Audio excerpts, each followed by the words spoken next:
কলম্বোতে শ্রীলঙ্কার বিপক্ষে সিরিজে দ্বিতীয় টেস্টে ঢুকছে বাংলাদেশ।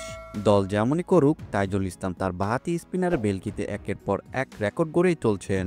রেকর্ড গড়তে থাকা তাইজুলের লক্ষ্য সাকিব আল হাসানকে ছাড়িয়ে বহুদূর যাওয়া। শ্রীলঙ্কার বিপক্ষে সিরিজের দ্বিতীয় টেস্টে প্রথম ইনিংসে তাইজুল 131 রানে নিয়েছেন 5টি উইকেট। তাতেই সাকিবকে ছুঁয়ে ফেলেছেন তাইজুল।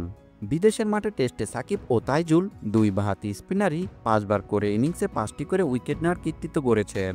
এই তালিকায় সাকিবকে ছাড়াতে দেশের বাইরে টেস্টে আরেক ইনিংসে 5 উইকেট নিলেই হবে তাইজুলের। তৃতীয় দিনের খেলা শেষে বাংলাদেশের প্রতিনিধিত্ব হিসাবে সংবাদ সম্মেলনে আসেন তাইজুল ইসলাম। সাকিবকে ছাড়িয়ে কত দূর যেতে চান এমন প্রশ্নে তাইজুল বলেন, আমার লক্ষ্য একটাই, আমি যতদিন বাংলাদেশ ক্রিকেটে হয়ে খেলবো যেন বাংলাদেশকে প্রতিনিধিত্ব করতে পারি, ভালো কিছু ফল যেন এনে দিতে পারি, সেটাই আমার লক্ষ্য। টেস্ট উইকেট নেওয়ার ক্ষেত্রে সাকিব ও তাইজুলের প্রতিযোগিতা বেশ জমে উঠেছে। ক্রিকেটের রাজকীয় সংস্করণে দেশের হয়ে সর্বোচ্চ 246 উইকেট সাকিবের। দুইয়ে থাকা তাইজুল নিয়েছেন 237টি উইকেট। ক্রিকেটের রাজকীয় সংস্করণে ইনিংসে 5 উইকেট সাকিব ও তাইজুল নিয়েছেন 19 ও 17 বার। সাকিবের রেকর্ড ভাঙার প্রসঙ্গে তাইজুল বলেন, আমরা পেশাদার ক্রিকেট, আমাদের এটা একটা পেশা। সাকিব ভাইকে ছাড়িয়েও যেতে পারি, আবার নাও পারি।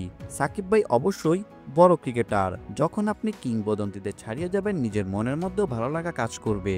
শ্রীলঙ্কার বিপক্ষে কলম্বোতে 5 উইকেট নেওয়ার পথে তাইজুল ইসলাম আরও এক মাইলফলক ছুঁয়েছেন। বাংলাদেশের প্রথম বোলার হিসাবে টেস্ট চ্যাম্পিয়নশিপে 100 উইকেটে কৃতিত্ব করেছেন তিনি। 2019 সাল থেকে শুরু হওয়া আইসিসির এই টেস্ট ইভেন্টে 25 ম্যাচে তাইজুলের উইকেট 104। এই তালিকার দুয়ে থাকা মেহেদী হাসান মিরাজ টেস্ট চ্যাম্পিয়নশিপে নিয়েছেন 87 উইকেট। ভিডিওটি দেখার জন্য অসংখ্য ধন্যবাদ। নিত্য নতুন এমন ভিডিও পেতে হলে আমাদের চ্যানেলের সঙ্গেই থাকুন, সাবস্ক্রাইব করুন, ভালো লাগলে অবশ্যই লাইক করুন। ভিডিও সম্পর্কে যে কোনো মন্তব্য করতে পারেন আমাদের কমেন্ট বক্সে। ধন্যবাদ।